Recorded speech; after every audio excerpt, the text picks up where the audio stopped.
Hello दोस्तों, स्वागत है आपका आपके अपने यूट्यूब चैनल इन्फो सेंटर में।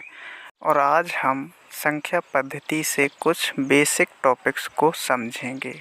तो चलिए दोस्तों, वीडियो स्टार्ट करते हैं और हम समझते हैं प्राकृत संख्याएं क्या होती हैं। तो जिन संख्याओं से गिनती की क्रिया की जाती है उन्हें प्राकृत संख्याएं कहा जाता है। जैसे 1, 2, 3, 4, 5 आदि प्राकृत संख्याएं हैं। और शून्य जो है वो प्राकृत संख्या नहीं है। ओके दोस्तों, इसको नोट करके रखना है। हमें याद रखना है कि शून्य जो है प्राकृत संख्या नहीं है। आइए दोस्तों, वीडियो में आगे बढ़ते हैं और अब समझते हैं पूर्ण संख्याएं, जिसको हम होल नंबर भी बोलते हैं। तो प्राकृत संख्याओं के समुच्चय में शून्य को शामिल करने पर पूर्ण संख्याओं का समुच्चय बनता है। अर्थात 0, 1, 2, 3, 4।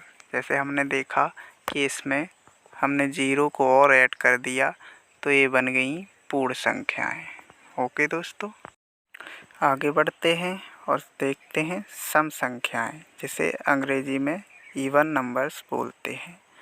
वे संख्याएं जो 2 से विभाज्य हों उन्हें सम संख्याएं कहा जाता है। जैसे 2, 4, 6, 8 आदि। इनको हम अगर 2 से भाग देते हैं तो शेषफल 0 प्राप्त होता है। अर्थात ये 2 से पूर्णतः विभाज्य हैं।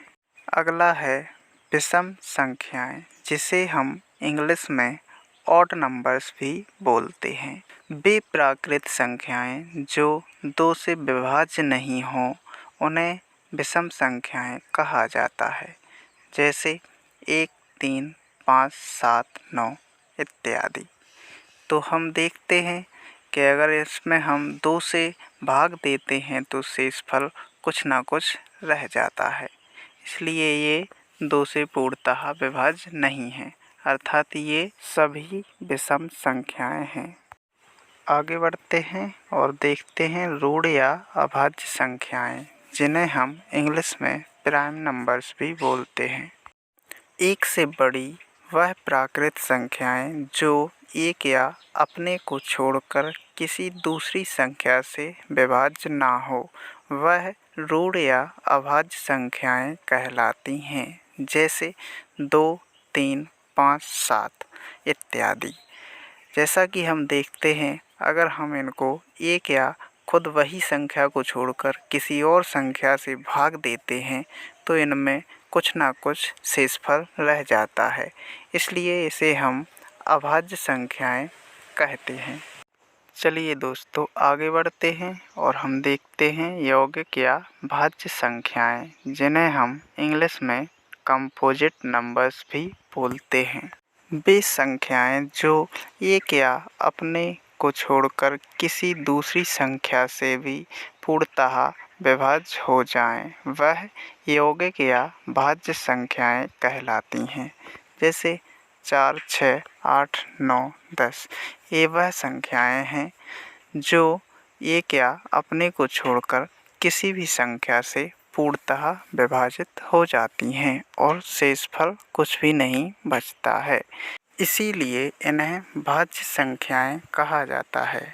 आगे बढ़ते हैं और देखते हैं असहभाज्य संख्याएं, जिन्हें हम इंग्लिश में कोप्राइम नंबर्स भी बोलते हैं। वे 2 प्राकृत संख्याएं जिनका महत्तम समापवर्तक या HCF 1 हो, वह असहभाज्य संख्याएं कहलाती हैं। जैसे 4 और 9 असहभाज्य संख्याएं हैं। अगर हम इनका HCF लेते हैं तो हमें 1 प्राप्त होता है। इसलिए ये असहभाज्य संख्याएं हैं। चलिए दोस्तों, आगे बढ़ते हैं और देखते हैं अत्रिभाज्य संख्याएं, जिन्हें हम इंग्लिश में प्राइम ट्रिपलेट नंबर्स कहते हैं। वे 3 प्राकृत संख्याएं जिनका महत्तम समापवर्तक या HCF 1 हो, अत्रिभाज्य संख्याएं कहलाती हैं। जैसे 8, 9 तथा 25 अत्रिभाज्य संख्याएं हैं। वीडियो पसंद आया हो तो चैनल को लाइक करें, शेयर करें वीडियो को और चैनल को सब्सक्राइब करें ताकि हम ऐसे ही आगे जो वीडियो लाएं उनका नोटिफिकेशन जल्द आपको मिलता रहे। थैंक यू दोस्तों।